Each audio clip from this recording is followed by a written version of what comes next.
Hello and welcome again to this course on electronic systems for sensor applications. My name is Siddharth.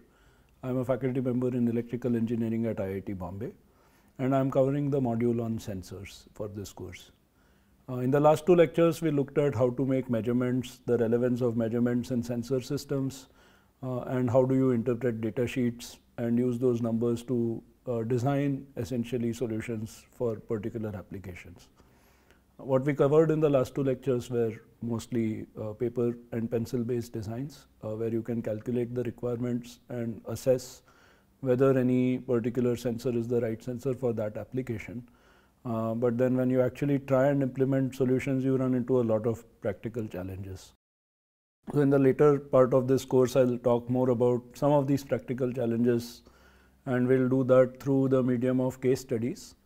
But before we do that, it is essential to understand how these sensors are made and what goes into making them, what are the different factors at play, because once you understand these factors, then you can develop more appreciation for where the practical challenges come from and how you can address them. So the next two lectures that we are going to cover in this module will essentially provide a history of micro machining. Most of the sensors that you will encounter today, especially if you work with semiconductor ICs, are micro machined sensors. So the lecture title for this lecture as well as the next lecture is a historical perspective on MEMS and micro machining. The idea of these two lectures is to offer you a glimpse of how micro machining has evolved, where it started, how the journey happened, and where we are today. Once you understand this, my hope is you will be able to appreciate better the kind of challenges that go into making many of the sensors that you will use to make many systems. All right, so let's get started.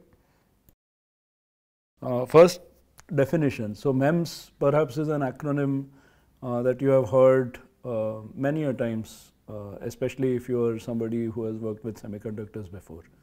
So MEMS is an acronym for micro electromechanical systems.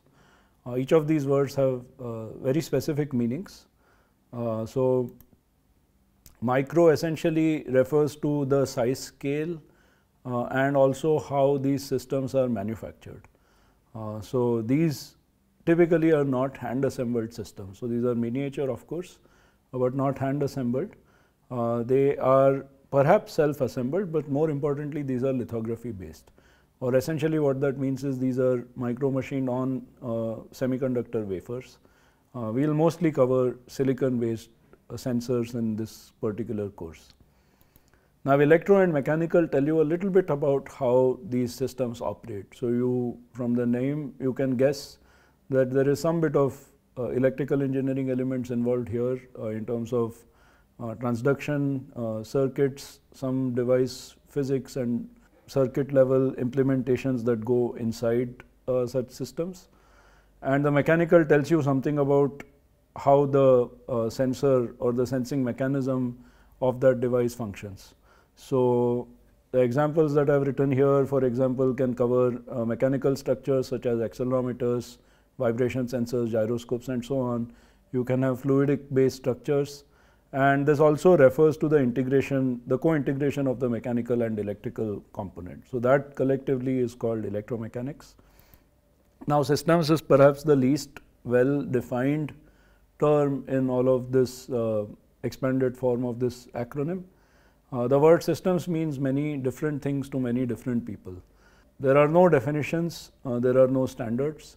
As we go through these two lectures, you will perhaps get an idea of what we mean by systems.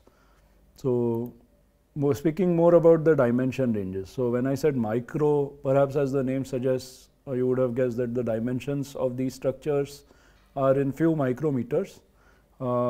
That's partly true. So let us see what micro in the sense of micro mechanical system means.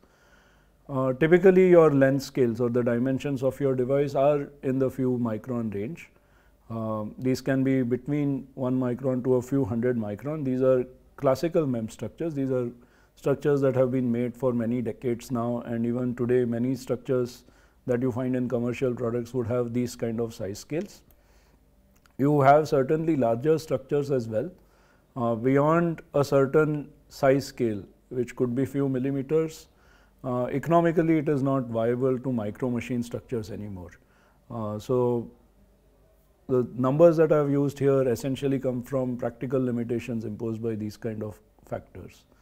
So these are larger structures. These could be utilizing an entire wafer thickness or a very large chip, but typically you would still call these structures MEMS.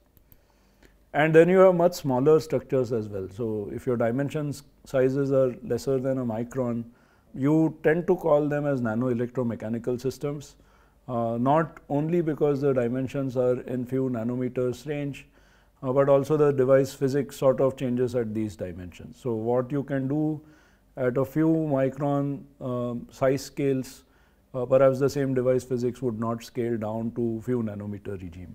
All right, so that's the distinction between MEMS and NEMS.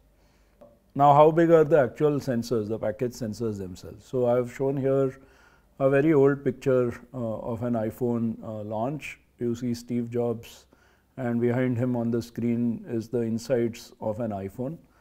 We'll zoom into one particular section there, which is shown here. So this is the board that is inside the iPhone. You see the A4 processor, that's the microprocessor at the heart of this iPhone. And then you see two sensors to its left. All right, one of them is an accelerometer and one of them is a gyroscope. So these are MEMS sensors. In the first lecture, we used an accelerometer to illustrate some of the concepts about how to use data sheets. Going forward, some of the case studies that I will be using to illustrate some practical challenges will also be using accelerometers. These are sensors that are relatively easier to understand from an operation principle perspective, and many of the concepts that I would like to illustrate in this course are applicable to accelerometers. So what you see here are really miniature devices. So not only are your active area of the devices, the dimensions there in a few micron regime, the package chips themselves are also relatively small. And that is why MEMS sort of integrates so easily with CMOS and embedded system design, board level circuit design. And that is why most of the sensors you would use today are MEMS based sensors. All right, so where are all the different applications of MEMS based sensors? I have shown a bunch here. There's some here on the left where I have said these are in the few kilohertz to few megahertz range of operation. So these numbers here refer to the resonance frequency of the MEMS structures themselves. And then there are a few more applications listed here on the right where the frequencies are higher. These are few hundred megahertz to a few gigahertz. The main distinction between these two, of course, is the frequencies. And the reason to classify them differently is because the lower frequency devices are primarily silicon based. And when you have silicon structures, the electromechanical interactions are done through something called as capacitive actuation. We will know more about what this means towards the later half of the fourth lecture. And the higher frequency devices are made using ferroelectric materials. These are materials such as aluminum nitride, lithium niobate, PZT, gallium nitride, and so on. And these are piezoelectrically actuated. Again, towards the later half of the fourth lecture, we will see what capacitive actuation and piezoelectric actuation stand for. Now, what applications are shown here? So this here, of course, on the top left is an accelerometer. Here again is another example of an accelerometer. This is a microphone. Most of your phones would contain MEMS microphone chips. Here are oscillators, gyroscopes. Up here in the piezoelectrics are filters. We'll again towards the later half of the fourth lecture sort of appreciate more about the importance of these kind of devices for filter applications. There are many other sensors that are not shown in these pictures, maybe such as pressure sensors. You could have temperature sensors, frequency counters, mass sensors, and so on. And there are a whole bunch of applications in academia. What I've shown here are commercial applications. So MEMS, as you can guess, is sort of very wide ranging. It touches a lot of areas and hence a lot of different applications. Now, how are these chips usually made? The technology is very similar to IC fabrication flow, which is used to make VLSI circuits. So if you are familiar with how VLSI chips are made, you start with silicon wafers and then you go through a sequence of deposition, lithography and etching steps. So deposition, as the name suggests, involves depositing films, different films on top of the silicon wafer. Lithography, again as the name suggests, refers to patterning of these films. So these are like printed circuit boards where you have copper films that you have to pattern to make copper traces. Something similar is done in IC design. And then you have etching, where you etch out materials of the films that you do not require to be there in the final device. Also, when you pattern things, you have to get rid of material that should not be there to define that pattern. And then you iterate through this flow. So you go through a whole sequence of deposition, lithography and etching steps in no particular defined order. The order depends on what you are trying to make. You do this sequence of steps on silicon wafers and then you end up with chips. These are typically shown through diagrams called a process flow diagram. So a small illustration is shown here. You take a wafer, perhaps a thin film has been deposited. Now we want to do lithography. So there is a masking layer. This could be photoresist, electron beam resist or any other resist that you can think of. This is the lithography step where you have patterned the masking layer. So you can see that it is removed from an area where you want to remove the underlying film, and wherever you want to protect the underlying film, you retain the masking layer. Then you do an etching step to get rid of this undesired film here on the bottom. Then get rid of the masking layer, so that's another etching step. Then perhaps you do another deposition step and then perhaps you go through this whole process again. So this is how you would draw a process flow diagram. Here of course this is drawn very iteratively, so this is not a very easy way of understanding what is going on. A better representation is shown here along with an example. So this is an example for making something called as a MEMS cantilever. These are very old kind of devices. Even these days I am aware many folks continue to work on cantilevers, but it's a very, very old technology. There are much better designs out there as well. So how do you go about making a simple device like this? You take a silicon wafer, grow a silicon dioxide film. You pattern that silicon dioxide film by doing lithography like I showed in the previous slide. Then perhaps you deposit another film. Now this could be some polysilicon that has been deposited you could do that through a variety of means. Pattern that again and then etch out the silicon dioxide from everywhere. Alright, so I am not going to go into details of how each of these steps are done. If you are interested, I am sure there are courses on VLSI process technologies or IC fabrication technologies. I would urge you to go look at those contents to get a better understanding of what each of these steps mean. And here is a photograph of one such device that was made at IIT Bombay. So this is a silicon cantilever. You can see that it's not a sort of one composite structure. This is like a U-shaped cantilever. And there is a pit here where all of the underlying oxide has been removed. And you can see sort of areas where the oxide is retained. Now you do see metal sort of on top of this cantilever as well. That is not shown in this process flow. To draw a more accurate representation of such a structure, you would have to account for the metal deposition and patterning as well. Alright. So this is something called as a process flow diagram. This photograph shown here is called a scanning electron micrograph or an SEM. This is taken using a scanning electron microscope. Alright, so now that you have a fair idea of what MEMS structures look like, how big they are, sort of where all are they used, let us start by looking at how this field even started. And slowly we'll try to take you through the history of this field and then sort of end at giving you the current status of where things are in the world of MEMS. Alright. So before we talk about MEMS, I think it is worth talking about how the IC industry grew or where it started. So all of this started in the late 1950s. These two gentlemen shown here are Robert Noyce and Jack Kilby. They were credited with inventing the first integrated circuit. And by 1960s, the industry, the semiconductor industry had generally recognized that making integrated circuits is the way to go forward. So instead of making discrete large circuits using discrete components that are mounted in large systems. By 1960s, the whole industry started understanding that if you make integrated circuits, certainly you will be more profitable, the systems will be smaller, more applications become possible, and so on.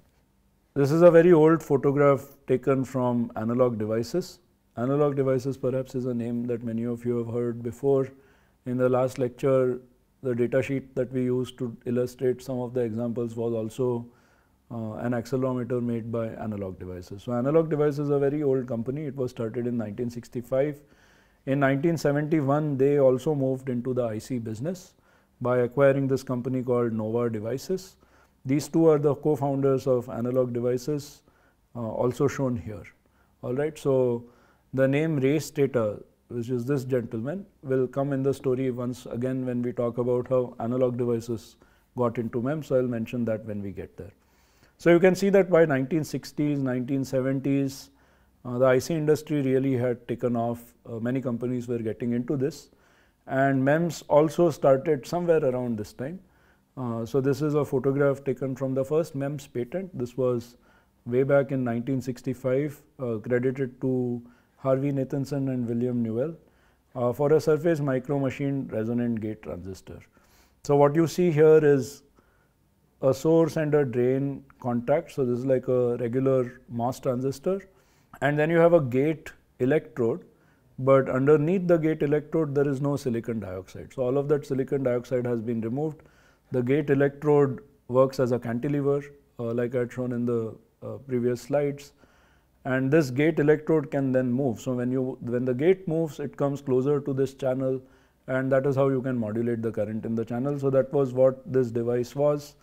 So like in a regular transistor, you would use the gate voltage to modulate the channel through the metal oxide and semiconductor capacitance. Here you would do it using the air capacitance, but then the metal actually deflects. So the separation between the capacitor plates changes. This structure was not very successful because what you have to realize is the metals are very good conductors of heat. So when you have temperatures changing, when this device is in an environment where the temperatures are fluctuating, the performance of this device would really change a lot because the metal is a very good conductor of heat. As such, this was not a very good frequency reference. So if you wanted to use this as an oscillator, that would not make a very good device because of the large temperature conductivity of these metals. The other problem was these are flapping devices. The metal gate would move up and down, but then if the surrounding medium is air, you would have a lot of losses of the mechanical energy of that metal cantilever. And the low quality factor thereby that these devices have, combined with the high temperature sensitivity, made this a very poor resonator when it came to making oscillator kind of applications. Now there were more things going on in the background, and primarily the developments were happening at Stanford University. So this is again in 1960s, and this is way before the term MEMS was actually defined. There were a lot of faculty at Stanford that were taking the lead in micro machining. So primary among them was this gentleman here, Professor James Angel. He and his student Ken Weiss. Ken Weiss is now faculty at Michigan. They started working on some MEMS applications. These were micro-scale neural probes way back in 1966. And then many more of Angel's students went on to do more MEMS applications. So you can already see some of the applications we spoke of, right? Here is a pressure sensor, gas sensors. Again, there is a pressure sensor. These are accelerometers, and these are all very, very old. These are before the 1980s. So a lot of these applications had started around the same time that the IC industry was starting to really boom. Around here is where Intel had started and was starting to do really well. And in 1968, there was Robert Newcomb, who was also at Stanford at that time. He proposed and demonstrated a micromotor. So again, you can imagine with this you can do energy harvesting. So all of the tools to do what are conventional applications now had essentially been developed in the 1960s. But then there was a long gap before the boom started happening in MEMS. So what is shown here is a graphic of the number of PhDs that graduated at Stanford who had worked on MEMS as their thesis topic or something pertaining to MEMS. These are years shown here on the x-axis, and the number of theses are shown here on the y-axis, and this is the cumulative total that is shown here. What you can see is in the 1960s and 70s there is very little work happening in MEMS. Somewhere around the 1980s and 90s the breakout starts happening, and in 2000s it becomes really popular. So the question is, what was going on here up till, let us say, the late 1980s? Why was research so slow at Stanford? And the two issues are written here. One is there was a materials compatibility issue at the Stanford fab. MEMS machining techniques are not readily compatible with IC design. So the Stanford fab at that time and even today was heavily focused on CMOS activities. And introducing MEMS processes in a CMOS lab is never a very pleasant experience. The other problem was there was no good application. So although many proof of concept demonstrations were shown in the 1960s, there was no large application that would attract a lot of industry towards this area. So all of these contributed to keeping the research very slow. So where did the breakthroughs come from? This here again is a summary. So in the late 1950s is where all this work had started that led to the growth of the IC industry. So a lot of etchants for silicon were discovered at Bell Labs. So you could use this to micro machine silicon. In the late 1960s, some of these MEMS applications had started being commercialized. So Honeywell and Philips, for example, made pressure sensors way back in the 1960s using some of these silicon machining techniques. Like I already said, in the late 1960s and 70s, there was a lot of work happening at Stanford for making pressure sensors, accelerometers and so on out of primarily Engel's group. In the 1980s, Silicon Valley took notice. So Kurt Peterson is perhaps a name. He was at IBM at that time. It would be a name that's very familiar to most of you if you are working in MEMS. There was an IEEE Spectrum article about Kurt Peterson sometime this summer, so if you are interested, please go and read that. He published this seminal paper called as Silicon as a Mechanical Material. So this paper sort of really drew people's attention to using silicon to do MEMS. All of the earlier applications were also silicon, but then here is where a lot of people started taking notice. There were other things going on in the background that resulted in some of these things that are written here. So this of course is a very condensed history. There are many other things that were happening which are not talked about here. But the key breakthrough came from demonstration of polysilicon MEMS. So all of what I mentioned here in the earlier slide was bulk machining of silicon wafers. So you take a silicon wafer and using something like KOH, you go and etch out the bulk of the wafer.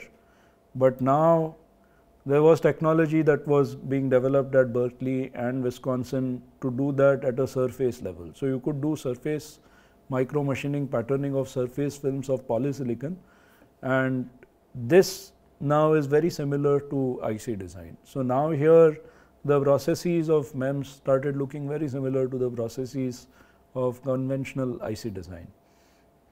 And then in 1984, Roger Howe is now a faculty at Stanford. He has retired, but again a very huge name in MEMS.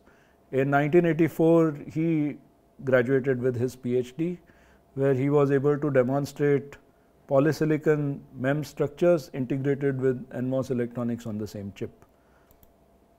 Here is one of the photographs on SEM for Roger Howe's papers. Muller was his advisor. This is from way back in 1982. You can see silicon cantilevers, but these are surface micro machined. So you see the bulk of the wafer is not etched out. There must have been some sacrificial oxide underneath these cantilevers that has been removed. So these are surface micro machined cantilevers. And here is another SEM. This is when Roger Howe was a faculty after his PhD, again late 1980s, where they made a structure known as a comb drive. So those of you that work in MEMS again would be very familiar with a comb drive. You see these interdigitated fingers here, essentially they form plates or parallel plates of a capacitor which you use to do capacitive transduction and make this device vibrate. So this idea originated in the late 1980s. So now you could do two things. You could integrate polysilicon microstructures with silicon electronics on the same chip, and moreover you could get structures to move laterally, right. So that's a very key operating word. All of these cantilevers can deflect vertically, and when they deflect vertically, I was mentioning about losses earlier because of air damping. Those losses are reduced in lateral motion structures, and moreover if you can package them with electronics on the same chip, you can explore vacuum packaging, and that gives you even better losses. So all of these things were happening, and there were some more other things that were happening in the background. Really, when you need a boom in any technology, these days you are seeing a boom in machine learning, for example. One of the things that you need when you have a boom in any technology is you need a large community working in that area. In the late 1980s and early 1990s, that started happening with MEMS, primarily because of something that I have highlighted here. So this is a screenshot from a very old paper that talked about the birth of this partnership. So DARPA, which was back then called ARPA, is a government agency in the US for funding research, and this was a cluster of universities in the North Carolina region in the US. They partnered up to use the fab facilities at these universities to offer fabless design runs to anyone that wanted to use it in academia. This started in the early 1990s. So although the processing tools were primarily located at these universities here, any researcher from any other university could submit their designs, they would get manufactured here, and then the devices would be sent back. And that is how many more people could now start accessing MEMS technologies. This partnership spun off as a company called Kronos. Later that was bought by MEMSCAP, and now through MEMSCAP that shuttle run is still offered through Europractice. Sandia National Labs is a government national lab in the US. They also started offering similar kind of fabless runs in the late 1990s. As a result, many more academic as well as industry users could now start doing MEMS. So here are a few examples of what came out of these. So remember we said Newcomb had tried making micromotors for energy harvesting way back in the 1960s. Now Sandia could do it in their process, and anybody that is not at Sandia also could share their designs and get such structures made. This here is a commercial MEMS product that exists today. This is a MEMS oscillator made by this company called SciTime. This was born out of another such run that is now being offered by Stanford. So this EpiMEMS uses epitaxially grown polysilicon for making MEMS structures. That's a process that is offered out of Stanford, and SciTime, for example, is one of the companies that was born out of this shared process.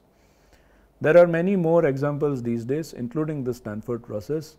TSMC, which is a giant in the semiconductor industry, also has a few MEMS processes that they offer to users.